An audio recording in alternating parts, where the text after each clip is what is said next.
Have you ever had something that just seemed completely jinxed, that no matter what you did, you could not get something right, even if it cost you a ton of money to do so? Today, we're going to be experiencing just that in the model known as the Bayview.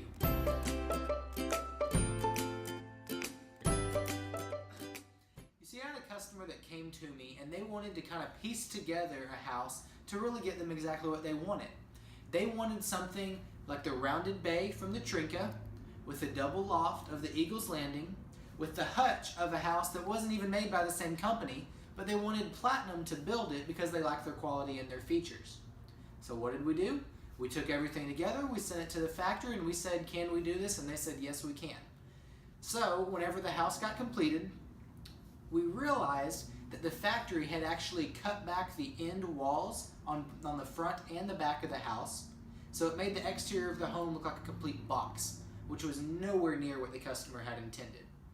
So after weighing the options and finally making the decision to basically do what would seem to be a very expensive error, we agreed to build the customer a brand new home so that we could get them exactly what they wanted. We took the house into inventory thinking that, oh my gosh, now we've got a house that we did not want. However, it was very interesting. Once the house got there, it seemed to be one of the most popular stock models and sold right away because of the custom floor plan.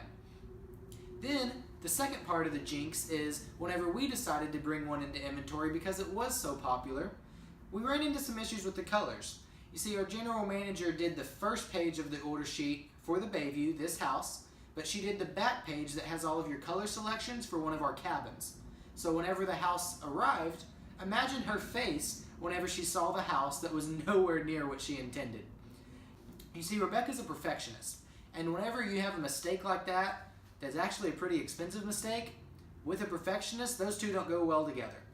But thanks to our wonderful decorator, Rachel, she actually transformed this into a bohemian style house that's now one of the most popular stock models that every one of our clients walks away liking because of the versatility. You see right here we have the fireplace. We have the gorgeous cedar mantle that goes right above it. If you look to your left, we have the rounded bay, just like in the Trinca, where that way you can capture all of the windows and get all the natural light that you please. If you look right here in the kitchen, look at this hutch space. You see, this was what wasn't even made by Platinum, but my customer decided they wanted it, Platinum decided they could do it. So look at all of this space. You've got drawers, you've got cabinets, you've got overhead cabinets, you have space and storage galore in this house. It wraps all the way around to right back here. Then if you look on this side of the kitchen, more cabinets, stainless farm sink, and what my customer had wanted was they wanted a space to put some decor that they could right behind their sink. So Platinum did actually a little bump out right here. If you can see, it goes back about 4 or 5 inches, so that way you can have decor, you can have your soap there, you can use it as a very functional space. You've got more cabinets. We added in the dishwasher. We did all the stainless appliances with the side-by-side fridge. And if you look up on the ceiling, you'll see kind of one of our mistakes that we made. We have a cabin trim with our gray stain trim with a white ceiling. Nowhere near what we had expected, nowhere near what we would have ever put together in a million years, but it looks cool. And we wouldn't have known that until we screwed up and did it. Now if you look right back here, again, we have the gray stain trim with a white pocket door. Every other house that you see out here, the trim matches the doors. Again, a mistake that actually turned out pretty well. You have a corner sink inside of your bathroom with a shower. You've got space with cabinets galore. You've got 2 cabinets up above and then 2 drawers down below to try and get you as much space as possible.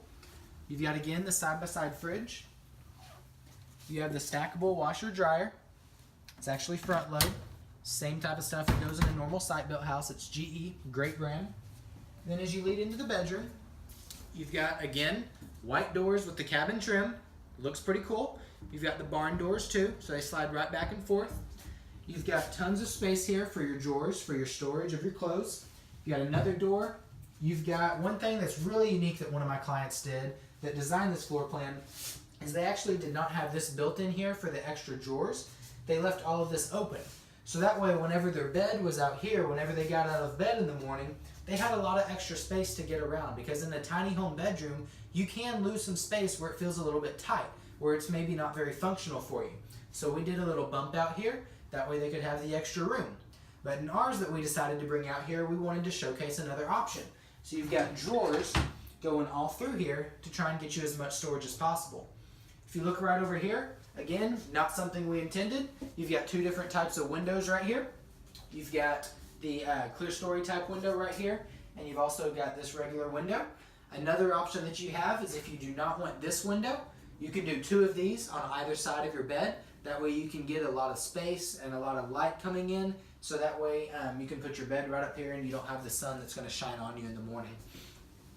If you look right up here, again, we've got more storage. You've got overhead cabinets, all kinds of storage in this house, guys. That's what's so unique about this floor plan, is the storage options that you have, thanks to how my client had designed this floor plan. And actually, you know who you are, who designed this floor plan. If you're watching, thank you very much for giving us this floor plan, because we would have never designed it on our own, but you did an awesome job. If you look right back here,